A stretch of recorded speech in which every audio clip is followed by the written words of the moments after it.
Hello there viewers, this is Janie yours. Welcome to my channel.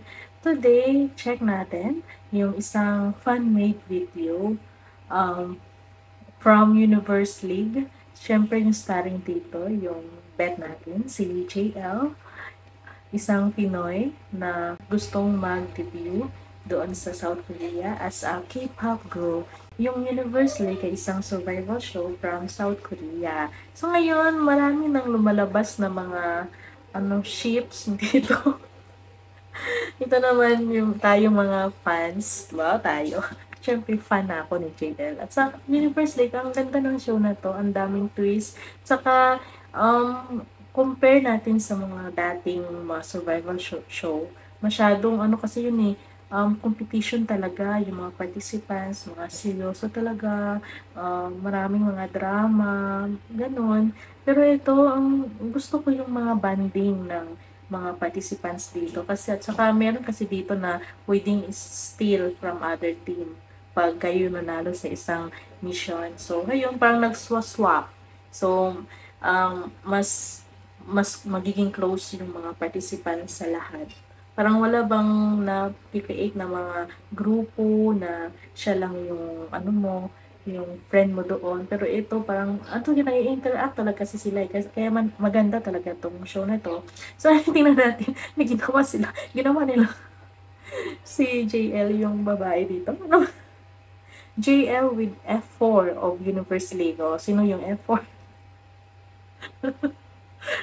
Ang bilis naman talaga ng mga fans gumawa na to. Tingnan niyo ha. For fun lang to. Huwag natin seryosohin yung mga ganito ha. Mga hindi po siya baka igawing issue yung ni JL ha. Wala ito, wala.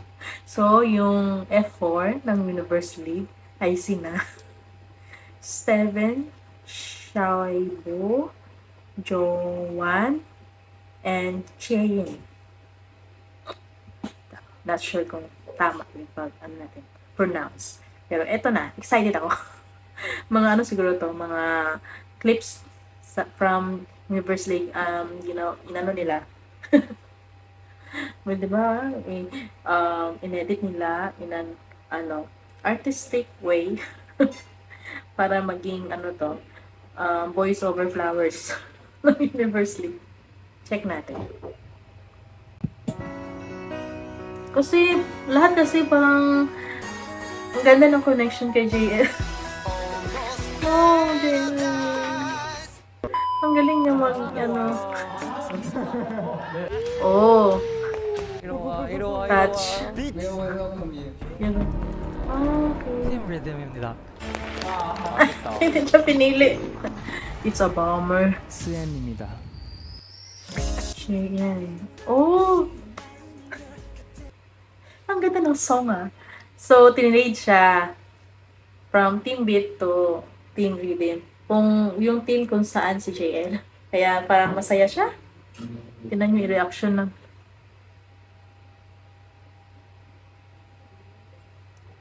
parang kasi parang happy feel siguro si JL. Tingnan, wow.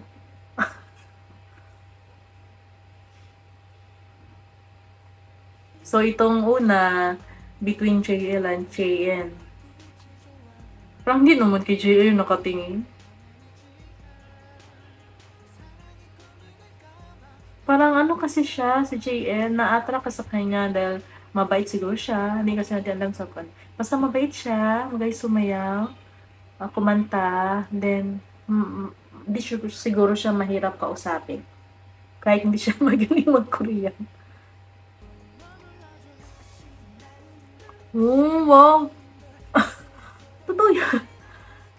Wow. Kalimutan ko yung pangalan niya sa gitna. Siya yung third party. Tingnan nyo. Cute. Wow. 한국말 선생님이에요. 맞지? Oh, ito next, Jowon. Pipili tayo kung anong gusto natin para kay JN. Jowon. Okay, nung tingnan nyo, pang nag-aas ng advice sa kanya.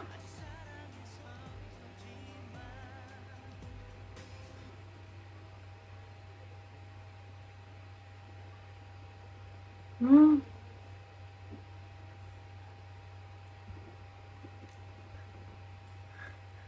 Ah, oh.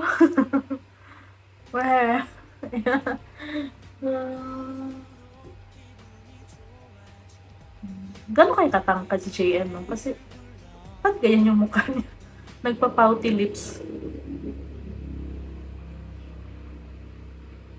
Magaling kasi siya ano, mag-bonding. Hindi siya tahimik lang sa gilid. Nag-i-interact talaga kasi siya, si JM. Oh, siya yung flower. Ah, okay. Lalagyan niya ng hair clip. Wow!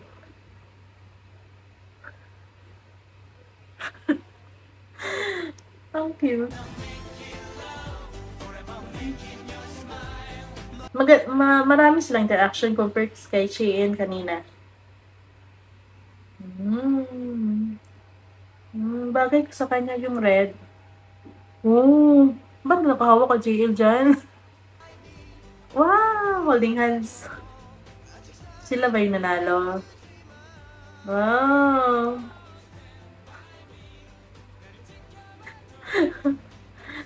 Oh, ang saya-saya nila. Mga kabata, tingnan yung kasiyahan nila. Oh, seryoso na dito. Iba na to. Si Xiaobo yata to.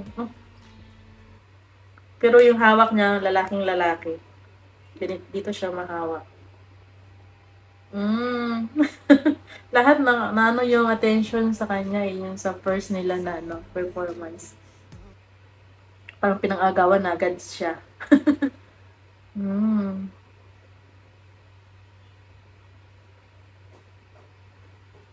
Maliit kasi yung face ni JL, no? Parang walang spark. Si Xiaobo, si JL. Si kanina, si Joan. Ganda po niya dyan.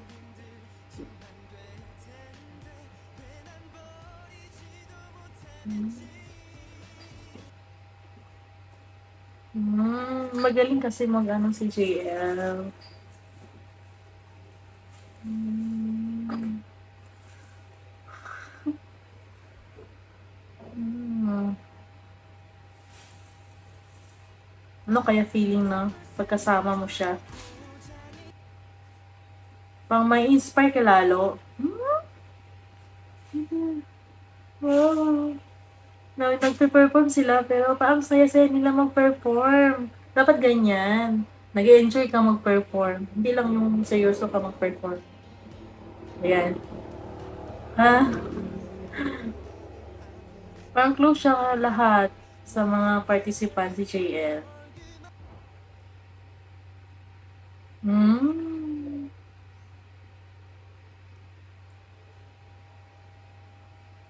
Wala. Walang spark.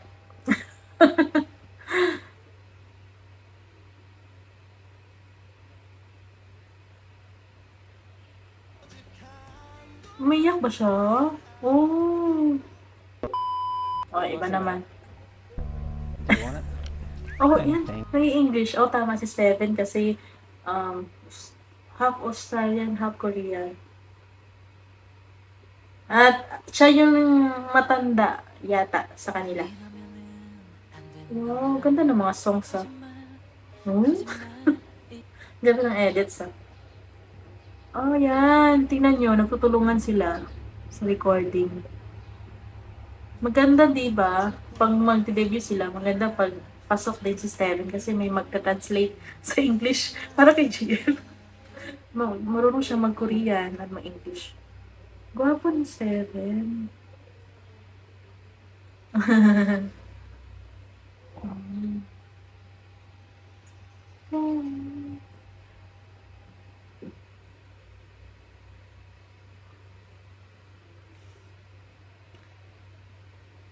Wow. Smiling face sa si JL. Wow.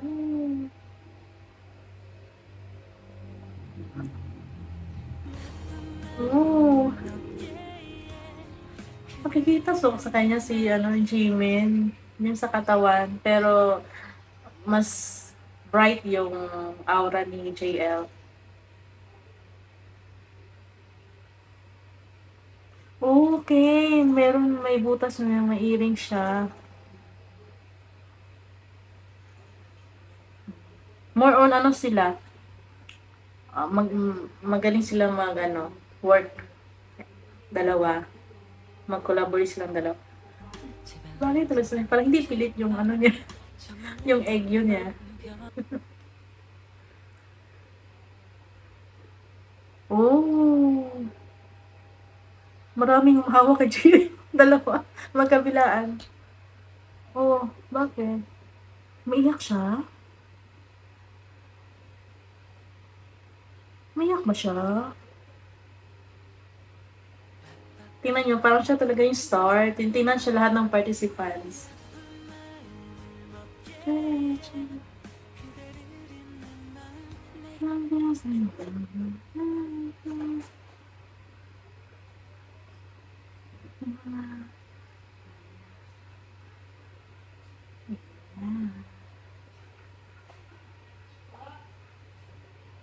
Hmm.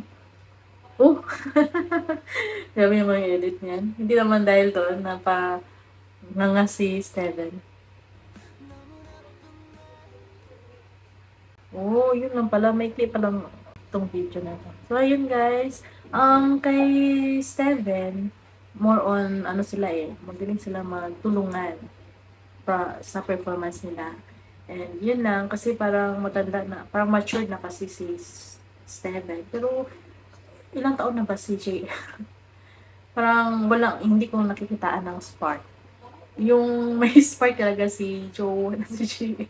Marami kasi lang interaction. At ang cute ni Joe, mas bata yata si Joe kesa kay ano, JL.